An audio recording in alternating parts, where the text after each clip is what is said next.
Hi, everyone. In the spirit of creating new content for the Breast Cancer Month, one of the topics that I really want to pay a lot of attention or give a lot of attention to is the syndrome of the healthiest sick person.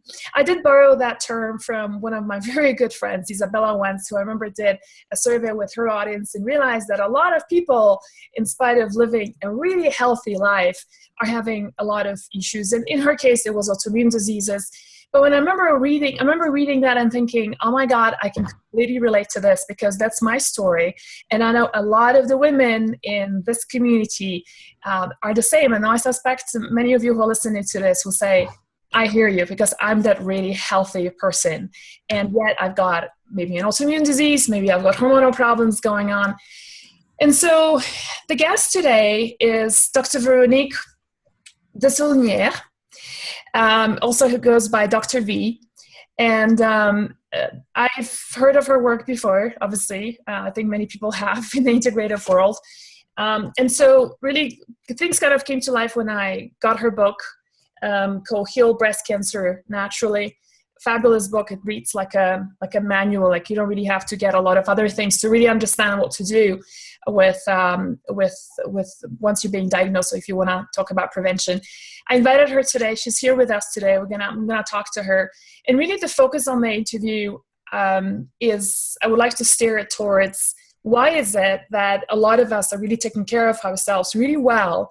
And yet we can have, we could be diagnosed or we could be having problems with challenges with our breast, but also the topic of what can we do to prevent it even further. Welcome, Dr. V. Hello, everybody. Thank you so much for having me on your show. And I really appreciate you sharing my message of hope with your audience. Thank you. So your story is very personal. I mean, we talk about the healthiest sick person. This is not just a theoretical or, thing that we know about that's happening out there, but it's your story as well. And I would love to open up with that. Very good. Well, I was Dr. V. I was super mom, super woman, taking care of patients. I had basically discovered evidence-based natural medicine and energy medicine in 1983, after my father was diagnosed with pancreatic cancer, and he was given 6 weeks to live, and he bought into the death sentence, and he was dead in 6 weeks. So as I did a lot of research to try to overcome that gnawing pain and that emptiness that I had, I discovered the world of energy medicine and evidence-based herbs and the process of eating well. So I started applying these principles into my practice. So I started seeing results with autoimmune diseases and cancer and rheumatoid arthritis, MS. I mean, people were coming in a wheelchair, walking, 6 months later. Fast forward, in my 25th year of practice, I'm getting ready for work. I jump in the shower and boom, I felt that lump.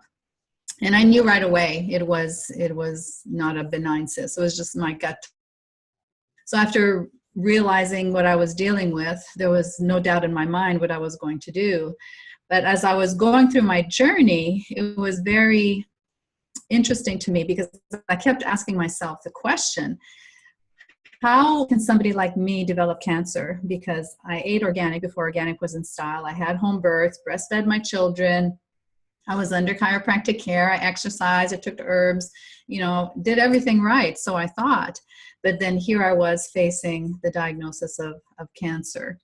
And so that was a really big wake-up call that led me, down the rabbit hole of more research and soul-searching questions as to why this would happen to somebody like me.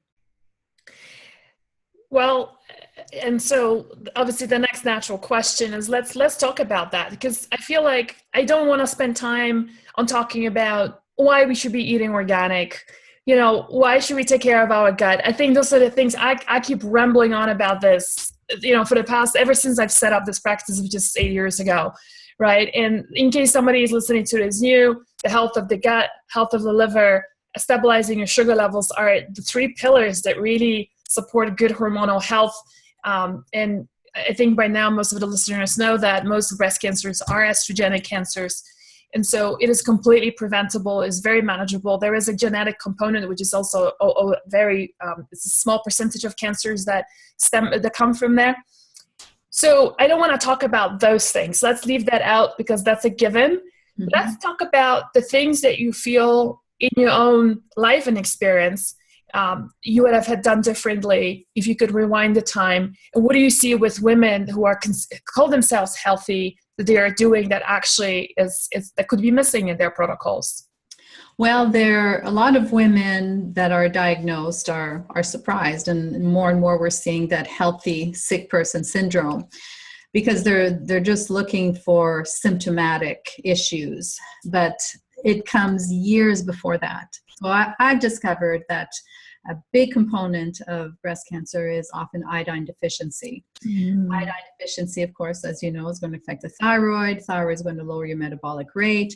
If they're deficient in iodine, they often have very high levels of bromide, which bromide is a halide. It's a flame retardant, and they put it in certain foods as well, and it competes with iodine in the body, so it kicks the iodine out. So the breast tissue and the thyroid compete for iodine. So that was one of the big things that I've discovered. The other thing was the dental issue. Although I'd had all my amalgams and everything removed, I had a cavitation that sat right on the left breast. Well, that was news to me. I didn't know about cavitations. Cavitation is basically when you've had a tooth extracted and the periodontal ligaments haven't been cleaned out properly. It heals over, but there's infection, and that can cause infection in the bone. And if it sits on that meridian, it can affect the breast. Did you know that there was an infection? Well, I discovered that when I was getting a dental exam, and the dentist I was seeing had no idea. Why would you have an infection? He just thought it was periodontal. But after I did more, research and everything, I discovered the term cavitation, and so I had it, treated appropriately, and so that was a big issue. Another big issue for me was I was very sensitive to EMFs. Women don't realize that electromagnetic frequencies from our cell phones, from our computers, from the Wi-Fi's in our homes, or when we go outside in the cell towers, all those EMFs are not only causing DNA damage and affecting our immune system, but they're also affecting our hormones. When you hold that cell phone to your head, it's not only affecting the melatonin production, but also your thyroid and also the breast tissue. So women, do not place your phone in your bra. I've seen women with tumors in the shape of their cell phone. It's crazy. Wow. Absolutely. I mean, I've got a picture of that. It's really scary. So can I ask you, do you have Wi-Fi at home? I do have Wi-Fi at home. However, when I work during the day, I hardwire, and we turn it off at night. So it's there as a convenience. My husband also works from home, so but I try to hardwire and turn it off at night. Okay. Yeah. And so make sure that you're protected. There's all kinds of great patented technology out there that you can place on your computers, on your cell phone. There's bioenergetic pendants to protect your energy field, but that's key. And especially for sleep, make sure that you don't have any electronics in your bedroom. You don't have a cell phone by your pillow, because that's going to affect your melatonin production. Melatonin is a cytotoxic hormone that kills breast cancer cells. So we want to make sure melatonin is up. And then lastly, I would say the biggest piece for me was, essential number 4 is to heal your emotional wounds. Like most successful, busy, healthcare professionals or business women, I was a very good stuffer, right? Just keep going. If something bothers you, just stuff it, don't deal with it, swallow your emotions, swallow your feelings. But I discovered doing some very deep emotional work that I had been sexually abused as a child from the age of 3 to 5, and nobody in my family ever talked about it till it was one of those memories, that came back. And I asked my family about it, and they were shocked that I could remember, from the age of 3 to 5. So there was that part of it. I had to learn to self-nurture and self-love and forgive myself and forgive others. The emotional component is such a huge issue. When I host my Healing Diva retreats, we go through the 7 essentials, but we spend a lot of time on the emotional component, because if you don't have a happy heart, and if you are not taking time to self-nurture and self-love, your body is not going to heal. It just shuts off the potential. How much resistance do you get around that emotional healing component? A lot, because women get a physical protocol. You know, they can change their diet, do their enemas, take the supplements, do the exercise, you know, all those things. But when it comes to stopping and taking care of themselves and, you know, winding down, slowing down the sympathetics, increasing the parasympathetics through meditation and breathing and EFT and all those things, it's hard because as caregivers, we're not used to taking care of ourselves, right? We're always taking care of everybody else. So we do a lot of work on that with the women that we coach. Yeah. You know, this reminds me of, I used to live in New York, which was a really tough place to work with women in terms of, it's like the profile you described of the women on the go, very career focused, very successful, sometimes obsessed with, you know, eating organic. And so, you know, I remember there was this one woman I met and she brought a whole bunch of her friends and they were literally flying in during like off-season months. They would be flying in organic papayas from Mexico. And it was just, you know, nonsensical. I mean, it was just disturbingly obsessive about organics. Yet they were some of the unhappiest women I had ever worked with. And, you know, with absent husbands, because they were in a world of finance, they were working 14-hour days. They were not happy marriages. And these women were some of the most miserable women I had ever met. And they had all their supplements dialed down. They've worked with the most expensive physicians in the country, you know. And so, yeah, so I totally hear you. And I have to tell you that having read your book, and I read it over the weekend, I went on a trail here in Montana. I'm in Colorado. Why did I say what? Here in Colorado, and we have beautiful trails. Went on a hike, and it just literally in 3 hours I read through your book. And one of the things that, you know, it was hardest for me as well is the emotional component, I have to say. And for example, the fact that I have a very poor relationship with my mother, and I never really wanted to proactively address it. And then of course, you know, that weekend I meet a friend of mine and she says, you know, we're giving a parent for a reason. And whatever is the issue with your parent, it's for you to work on that very block that you have around your parent. And my way of dealing with is avoidance. And so not talking to my mother for sometimes years at a time. And so having read that part of the book, you know, intuitively, I'm somehow, I don't know why, but I'm incredibly drawn towards the topic of breast cancer. Even though I never had it, I've only had lumps, and I never forget that fear of having, when you find it. And so, you know, so thank you for the book, because that chapter really has pushed me towards considering how do I reestablish a relationship with my mother, and what's the work that I need to do around myself to accept all the stuff that, you know, there is between us. And so thank you for that. That iodine, by the way, I just want to mention, switching gears a little bit to the logical side of things, the heart stuff. You know, one of the things that I always find interesting is there is a smoothie that I will pull it up. I'll put a link to the bottom of this video. There is a smoothie that I have, which is a spirulina smoothie. And spirulina is high in iodine as well. And I've had women in the past saying, I'm completely addicted to that smoothie. And it's really interesting because whenever you crave, a lot of times when you crave salty foods, when you crave seaweedy stuff, right, you crave these things like spirulina, it's actually your body's way of telling you that iodine could be an issue here. Absolutely. And there's a very simple test that women can do. It's called an iodine loading test, where they take an iodine supplement in the morning, they collect their urine for 24 hours, and we see how much iodine is being excreted in the urine, and that'll give us an idea. If there's a lot of iodine in the urine, then they may not be absorbing it, or they may be okay. If there's very little, then their body's really soaking it up. So that's an important test to do. Yeah, thank you for sharing. So let's talk about the genetic component versus that element of how many cancers, breast cancers in our case here, are due to hormonal imbalances, lifestyle choices.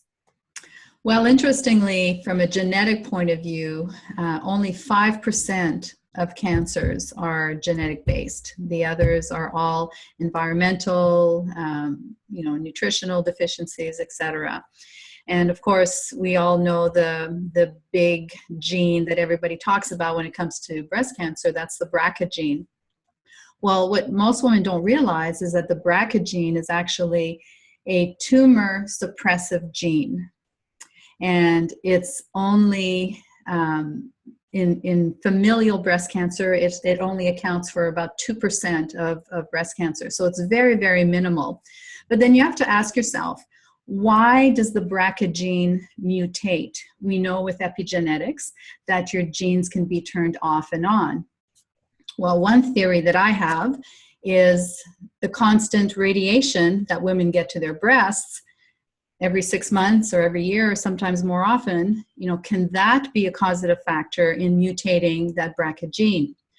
The good news is that science has shown us that you can actually reverse a BRCA gene mutation.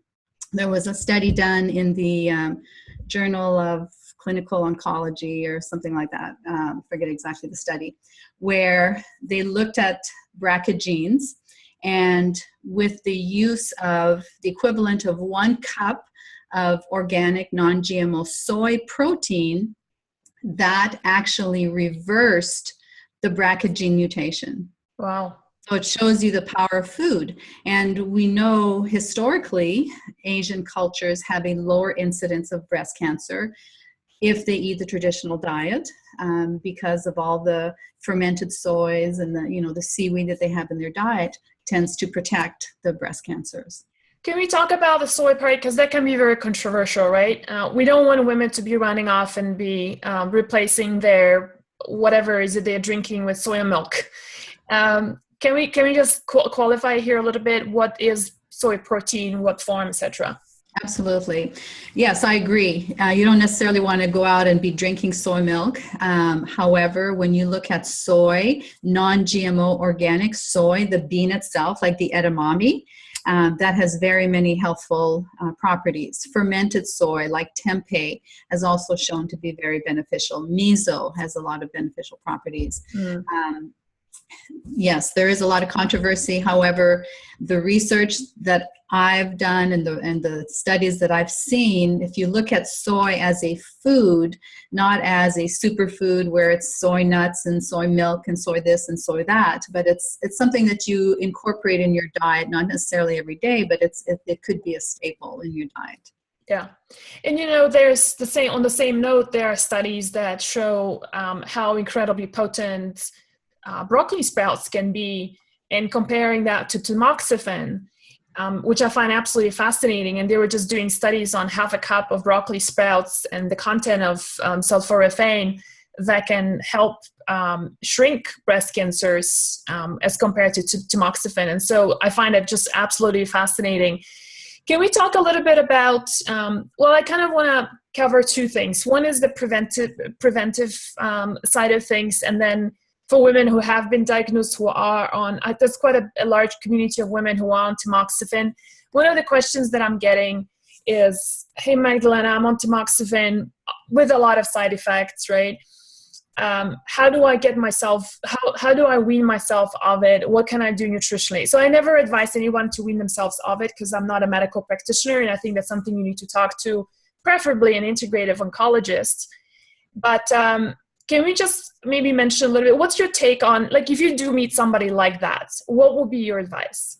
Okay, so that's a loaded question. So let's start with the broccoli sprouts, and we'll do the tamoxifen after. So broccoli sprouts, one of my favorite foods, superfoods, because of the content of the sulforaphane. And interestingly, how do we know that when we eat broccoli sprouts, it actually ends up in the breast tissue? Well, there was a study that was done on women that were getting breast reductions. They gave them broccoli juice before they had the surgery, waited so many hours, and studied the tissue afterwards, and they found that there was high concentrations of sulforaphane in the breast tissue. So we know that it does go there. Secondly, there were other studies done that were done on ER positive and ER negative breast cancer cell lines, and they found that the equivalent of 1.25 cups of broccoli literally destroyed all the cancer cells. So we know that sulforaphane has so many protective aspects, protecting the DNA and stimulating our natural killer cell activity, but it literally has an apoptic effect. It kills those cancer cells. So that's extremely powerful. Next question about the tamoxifen. Now, that kind of takes us down the road of, do our hormones cause cancer? We know that traditional medicine has created that fear in women that your hormones are causing cancer, it's driving the cancer, you have to take these drugs to suppress the hormones. Well, in reality, your hormones are not causing cancer. If that were the case, every 20-year-old on the planet would be laden with cancer. What we're looking at is all the xenoestrogens and the xenochemicals and chemical hormones in the environment that we're getting that's driving the estrogen issue. So the tamoxifen, to be able to, again, we're not oncologists, we're not doctors. If it were me, I would do things to support that estrogen metabolism, which, let me sidetrack here. There's something in your body called methylation, and a lot of women most women with breast cancer have an issue with methylation, or the ability to break down certain substances and to break down the estrogens into healthy estrogen metabolites. When they don't break them down, the aggressive ones do continue to circulate. So in order to support that process, then you would do things like 5 teaspoons of ground flaxseed every day. Broccoli sprouts, supplementation with specific things that support that methylation pathway, and fermented foods are also very beneficial. Supporting the liver is beneficial. Supplementation with indole 3-carbinol or an extract of broccoli and cruciferous vegetables. So that's how I would address it. Awesome.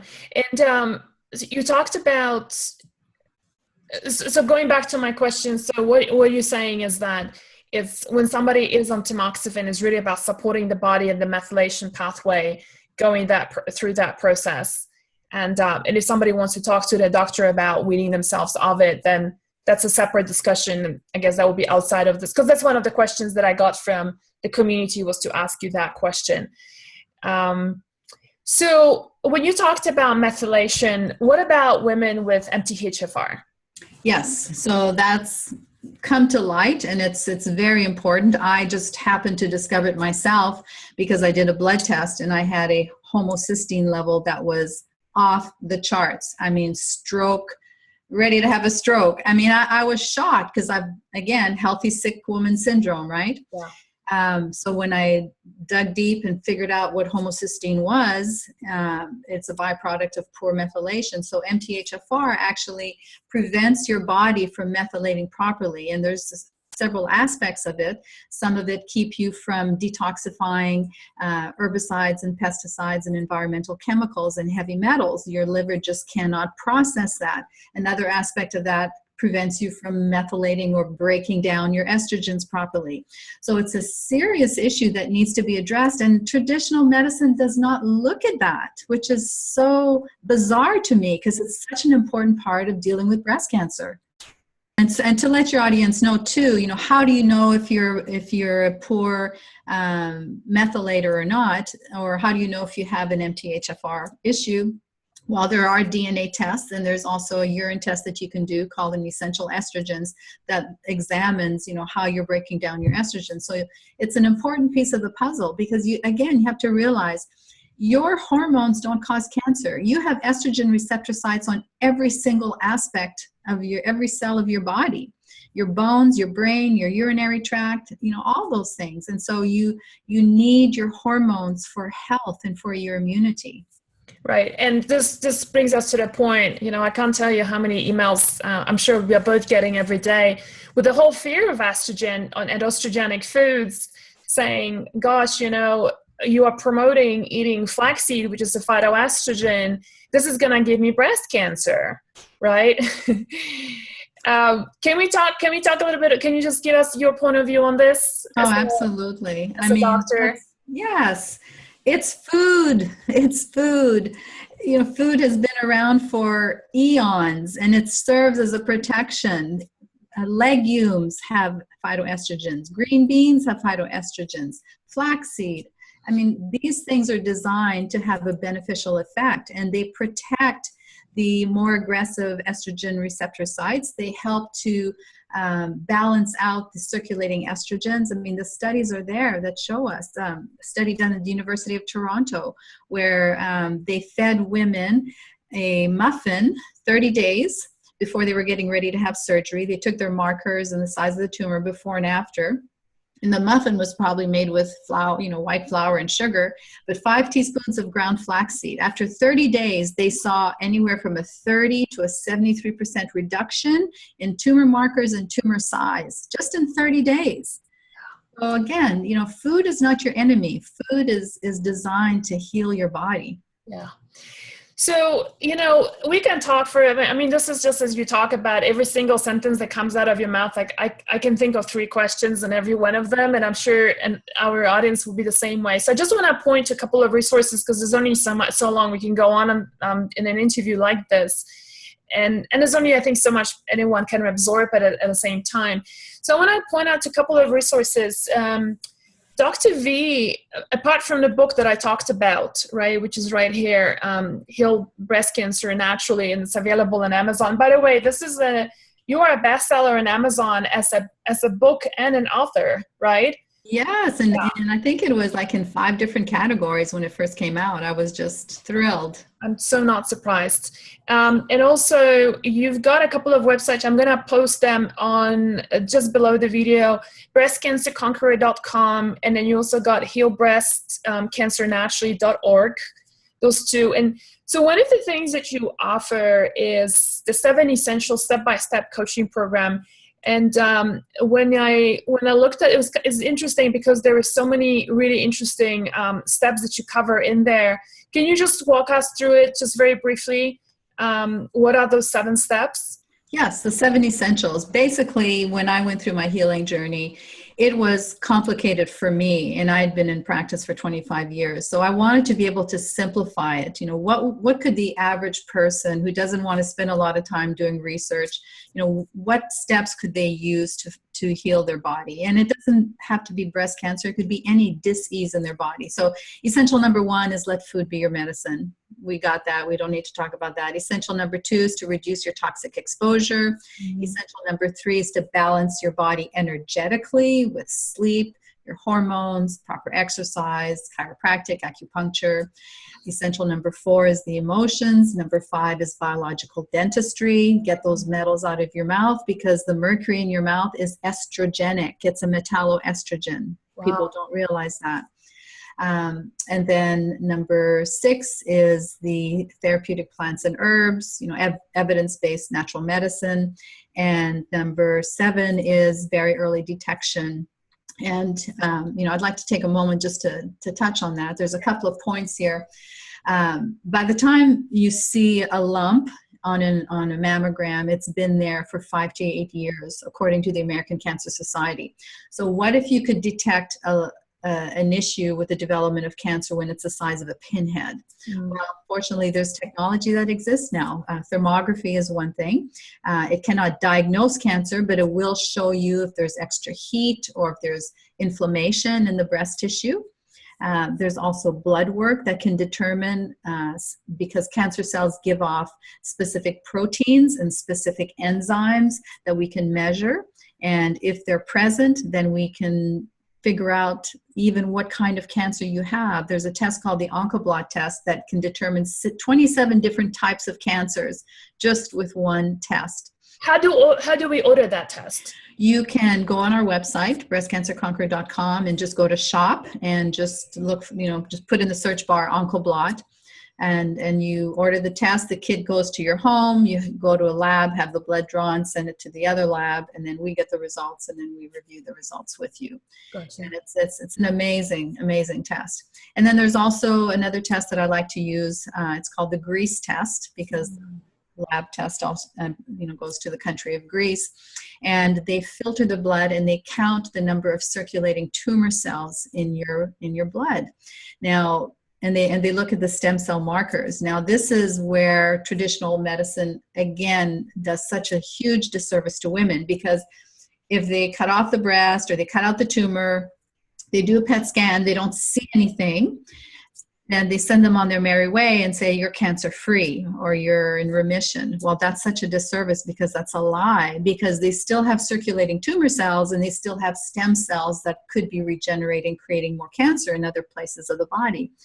And so the beauty of this test with the RGCC labs is that you can determine the number of circulating tumor cells that you have and the stem cell markers, and then they grow these cancer cells in the lab and they test over 50 different natural substances and or chemotherapy agents, if you want, to see what is most effective against your cancer cell lines, because everybody is so different. So we can't just say, well, these things work for everybody. No, we want to get tested to see exactly what affects your gene makeup and your particular cancer cells. So, and this is how do we order that test?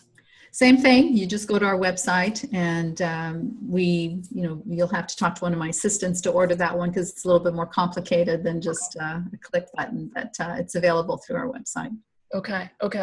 And then there is also, thank you for sharing. Those are all preventative stuff that we can do. And I really want to drive a point across that you don't have to have a mom and a sister and an aunt who have had breast cancer, because these things can happen to any women today, and it's not genetic anymore. It's not it's not hereditary. Women who do not have family history now are diagnosed with breast cancers.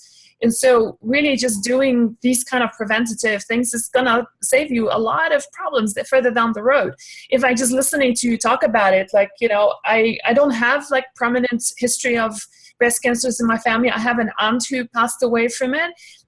Very healthy woman. That's another interesting thing. And my sister has a history of cancer, not breast though, but I am definitely gonna be looking into that right after talking to you, because I feel like it's something that on the lab level I've never done before, and it's a really good investment to look into this.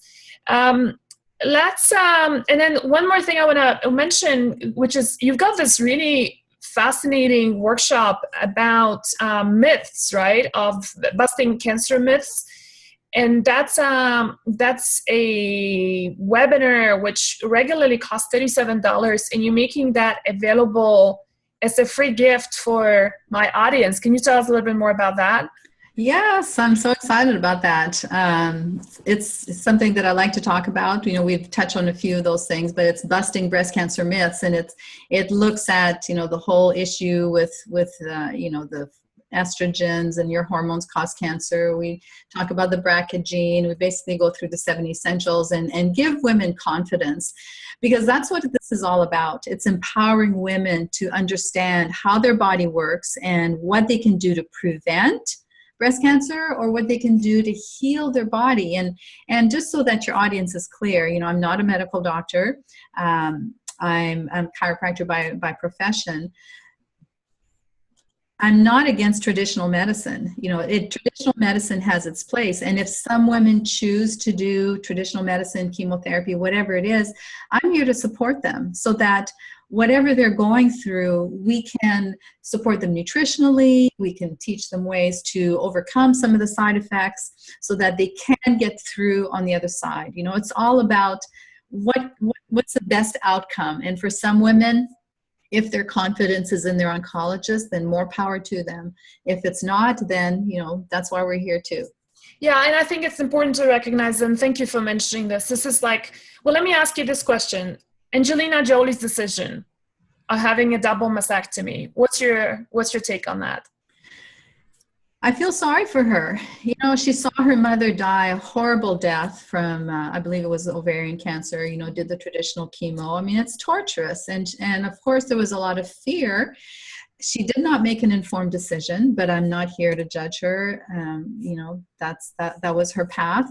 But unfortunately, just because you have BRCA gene and you cut off your breasts and you take out your ovaries does not mean that you're not going to have cancer.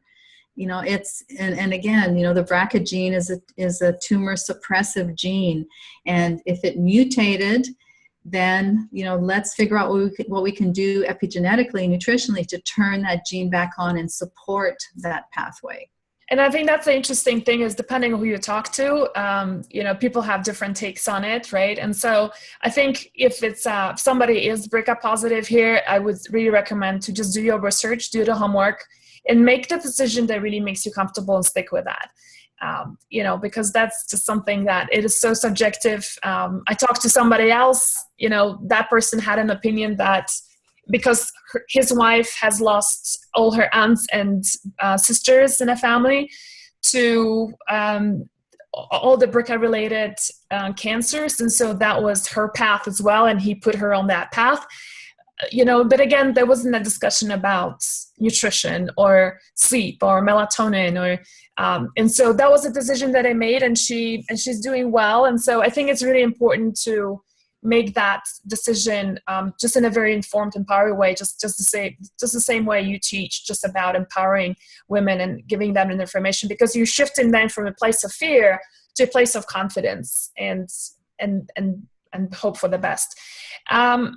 One more other thing I want to just mention, because just past month in September, you know, after summer, one of the big things that happens over summer, we go on sugar binges, right? And, you know, with the kids, with families, we travel, we go, I'm just going to give myself a break. It's that wine, it's the cocktails, it's the ice cream, it's the fruit, all of that combined. And so a lot of women get into the whole thing of being on the sugar roller coaster, right? So September, we dedicated the whole month to battling candida, yeast overgrowth, did a lot of education on that, created a lot of recipes that are sugar-free, even for snacks and desserts.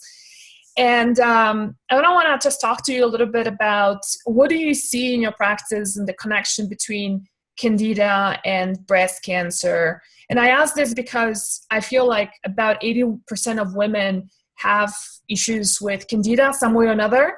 And I'm not going to talk about symptoms and stuff. If you are listening to this for the first time and you don't know what I'm talking about, what is that? We have a 2-part article. The first part talks about symptoms of candida, how you can test it very easily at home and or in a lab. And then part 2 is about how do you battle that nutritionally and through supplements. So let's take on to part 3, and that's the connection to cancer. What do you, if there is any, what do you see? I'm glad you brought that up, because one of the things that I like to teach women is that with the growth of cancer, there are always cofactors. There are co-pathogens, and some of them can be viral, like Epstein-Barr, CMV, herpes, you know, you name it. And another cofactor are parasites. Another cofactor is yeast. Mm-hmm. And I would say, because one of the tests that we do when they sign up for coaching is a parasite test, and we check for yeast and pathogenic bacteria, healthy bacteria in the gut, and that sort of thing. And I would say 90% of the time we find lots of yeast in the gut and not enough of the healthy bacteria, even if they've been on probiotics for years. You know, that's where the fermented food comes in, which is so important to add to their diet. So there's definitely a correlation, because it's what happens is that your immune system is so busy trying to deal with all these other pathogens that it's tired when it comes to the cancer cells. I mean, that's oversimplification, but it's definitely an important role. Yeah, I mean, I think it's a simplification, but I don't think it's an oversimplification. It still carries a message. And, you know, on that note, just to share with you, like, for instance, I had a horrendous case of candida I couldn't beat.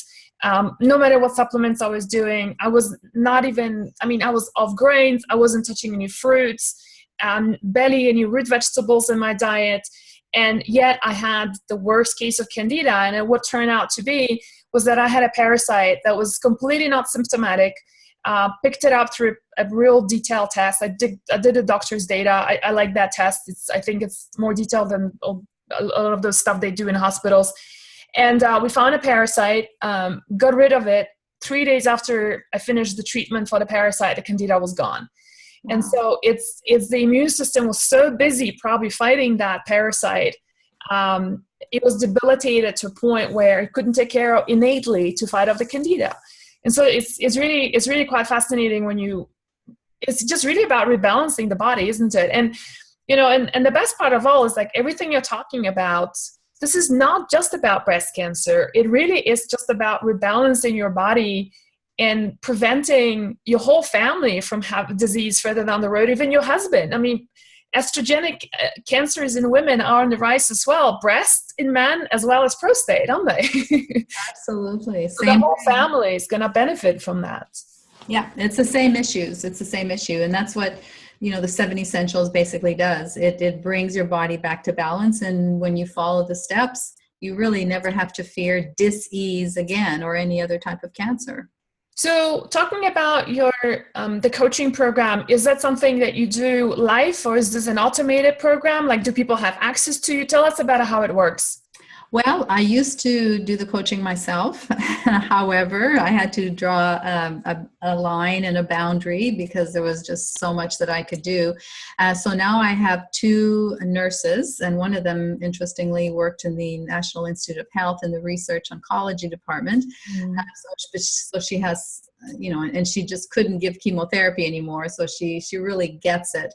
So I have 2 certified coaches. I've certified them in my 7 Essentials program. And basically you work through them. I still review all the results of the tests and, before they go out to them. So we have any type of coaching that you want. If you want to just talk to somebody for an hour, or we have 6 month, we have year-long program, whatever kind of support. And we found, and statistically we know that women that have a support have a much higher survival rate than those who just try to figure it out on their own. Right. Awesome. So you have a whole bunch of resources for us. So starting off with the book, which is the easiest thing to get on Amazon. Secondly, there is a webinar that you have about the Mythbusters and busting the myths on breast cancer. And we're going to post the link down below with, is there like a coupon code or something? Yes, the code is Hormones, HORMONS. Okay, it's going to be available for 2 weeks after this opens up. And then you've got the coaching program that is going to be an access to you and your team through that website we're going to be posting down below. So a lot of different interaction points depending on how deep you want to go. I'm sure the audience right now has a lot of questions as well. So and all these resources are going to be, the book is just so, I just feel like you've done the research for all of us instead of us going through tons and tons of resources and cutting out whatever is woo-woo, whatever is, taking out from somebody a little bit crazy, to just really putting it all together in a book that's well-researched, backed up with evidence. I know you did this one thing with the cream on the breast, and I'll leave it for the readers to read. I know this is a real tough one, even for me to read this. It was like, wow, she is really, really hardcore, but you do what you need to do. So I'm not gonna let's just leave it at that. Let the readers get the book and read about your crazy adventures. Well, thank you, Magdalena. Yeah, the black salve was an interesting journey. I don't necessarily recommend that for anybody, but it was, part of my healing journey. And, the book is, like you mentioned, it has over 500 published studies in it. So I'm very evidence-based. It's very important for women to know that, like you mentioned, it's not just woo-woo, but it's based on science and studies. And we know, that there are thousands and thousands of published studies out there that have shown the effects of nutrition on our body. Yeah. Can I pop you one more question before I let you go? Sure. Because this is another one that a lot of women ask. And so I would love to have your take on it. And that is, if I have an estrogen receptor positive cancer, do I get off estrogen in a supplemental form? As in a hormone, like whether I'm doing it typically, right? So do I get off my estrogen cream? That's a very good question. Before I would answer that, I would say, first of all, I would run a saliva hormone test to see what your estrogen quotient is. It looks at the three different estrogens to see where you're, how out of balance they are. I never recommend estradiol. The only type of estrogen that I do recommend based on testing results would be estriol. Estriol has been shown to have a much more protective effect, and it's not an aggressive estrogen like estradiol. Awesome. And the same question for progesterone receptor positive cancers. Do women then get off progesterone? Again, there's research that has come out recently that has shown that bioidentical hormones such as progesterone actually has a positive effect on estrogen receptor positive and progesterone receptor positive cancers. Okay. And is that to do with, do you think that's got to do with, is the progesterone metabolites, the certain metabolites that are the problem and not the ones that come from cream? Correct. It's the xeno hormones that they're getting. That's part of the problem, and their inability to methylate and metabolize hormones properly. But again, every cell in your body has ER and PR receptors, and the progesterone actually helps to turn off the more aggressive estrogen receptor positive sites. So yeah. Do you run those tests too on hormones through your website? We do. You do. Awesome. Okay. You do saliva or urine? We do both. Okay. Do you have a preference, one over the other? Well, saliva will show us qualitatively what's happening with the hormones, whereas the urine test is going to show us how the hormones are being broken down and how you're methylating or not. Right. Awesome. I like using. Do you do Dutch for urine? Dutch. Yeah, it's a test that just came out recently in the US. DUTCH, like Dutch, like of something from Holland, but it's not from Holland. It's a lab here. Okay, yeah, I use Genova Diagnostics. Okay. They have essential estrogens test. Okay. And that's a urine one. Mm-hmm. Mm-hmm. Awesome. Yeah. Thank you. What are some of your final parting thoughts just for our audience before we end this? I would say that oftentimes our biggest and deepest pains that we go through in our darkest moments, actually, if we allow them to, can serve as a gift for us, because it's not just about healing the lump or the bump. It's about healing your heart. And one of my favorite proverbs is, just when the caterpillar thought the world was over, it became a butterfly. Mm-hmm. And so many of us, maybe that caterpillar in the cocoon, and it's dark and you're alone and you're scared and you don't know what's coming next. But if you have faith and you have confidence and you apply the laws of nature and the laws of the universe, your body will heal. And, the journey is about learning how to do more things that bring you happiness and joy. It's not just about getting rid of the physical problem, because if you keep doing the things you've always done, guess what? You get the same results. So it's about change and transformation. Thank you. You're welcome.